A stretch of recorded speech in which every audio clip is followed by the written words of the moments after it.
తనని తను తగ్గించుకున్నవాడు హెచ్చింపబడును అంటే నాకు ఇష్టం ఆ వాక్యం. అది పాటించాను అనుకుంటా.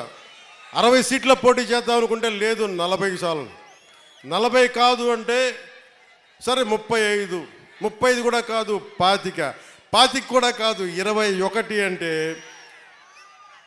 21 మొత్తం గెలుపు దేశం మొత్తం మాట్లాడుకునేలా చేసింది.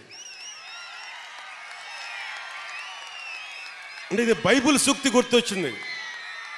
ఒక బైబిల్లో ఉన్న సూక్తి ఎంత గొప్పది అంటే, తనని తను తగ్గించుకుంటే హెచ్చింపబడతావంటే ఇంతకు మించిన సాక్ష్యం ఏం కావాలి?